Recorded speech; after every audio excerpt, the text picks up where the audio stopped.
Court. I represent the 62nd Senate District, so I represent all of Orleans County, Niagara County, and I have a little piece of Monroe County. I have the western portion. The reason we're here tonight is to talk about the Farm Fair Labor Act.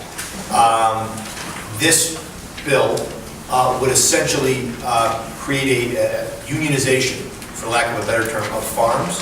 It would establish an hourly workday as well as a weekly work limit, a 40-hour work week, an 8-hour work day, and anything above that, you'd have to pay farm workers time and a half.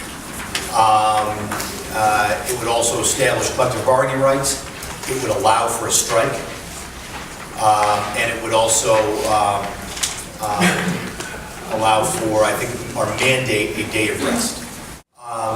That's what we're here today to talk about. This bill is currently in the Labor Committee in the Senate. It is sponsored by Senator Jessica Ramos, and it is also in the Labor Committee in the Assembly. Who's the Assembly sponsor? Nolan. Assemblywoman Kathy Nolan. She is from Queens, and I believe Senator Ramos is also from Queens, so they are downstate lawmakers. This bill for our farm will impact our labor costs by 20-25%.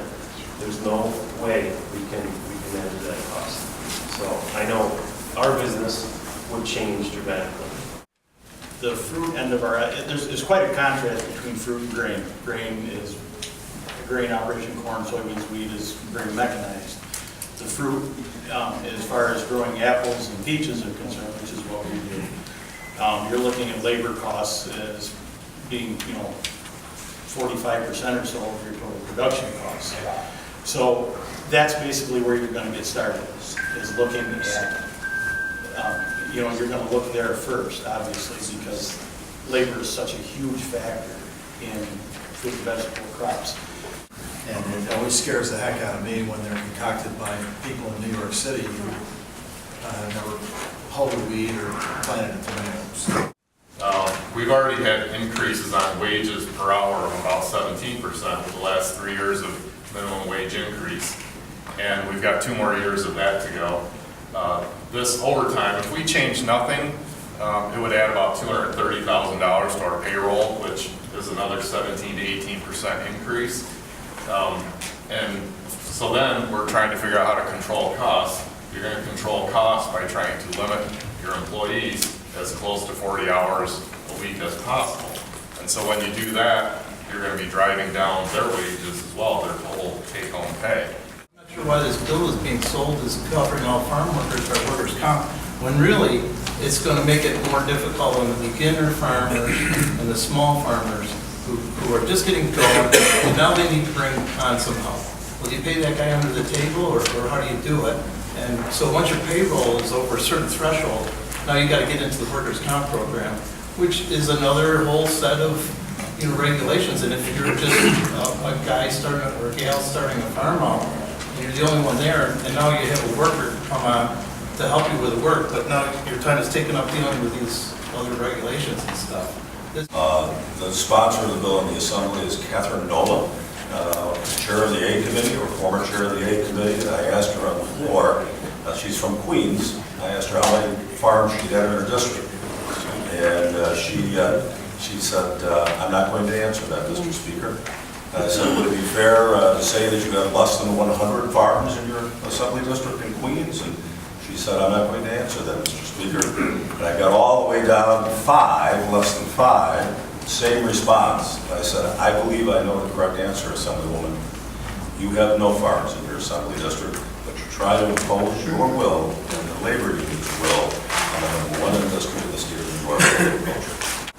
But all these people, thousands and thousands of lives, millions and millions of dollars, all the time invested, we're a political win for politics for Queens.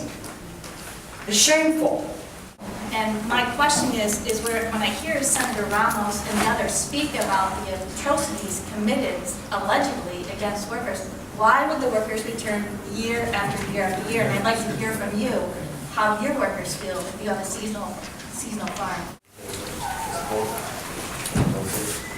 Sometimes their contract is short. pues, digamos que ellos aportan el tiempo de horas y pagan 40 horas por la overtime. A nosotros pues, no nos beneficia. And if they cut to 40 hours, that's not going to benefit them and support their families. This is legislation that is introduced by people who know nothing about farming. I mean, their idea of farming is going into a store and buying some vegetables. That's what they think farming is. We simply cannot afford, it does not pencil out to pay overtime. That's not an option, so we've got another part-time employee to keep everyone under 40 hours. Within a year, both of those long-term employees would realize that they cannot sustain their livelihoods on that income. They would go look for jobs elsewhere. It's so hard to get employees in our industry to start with. We have, they're gold. They're gold, and we have to take care of them. All business across all of the state, whether it's retail or agriculture. And obviously, this is a huge bill that would impact many of their members, either directly or indirectly. That's, should give him, I would hope, pause, but it also, I think, collectively, should be a focal point. I know maybe historically, some people in this room wouldn't have thought about going to the governor as the voice of reason in Albany. But nonetheless, that might be where we are in today's climate.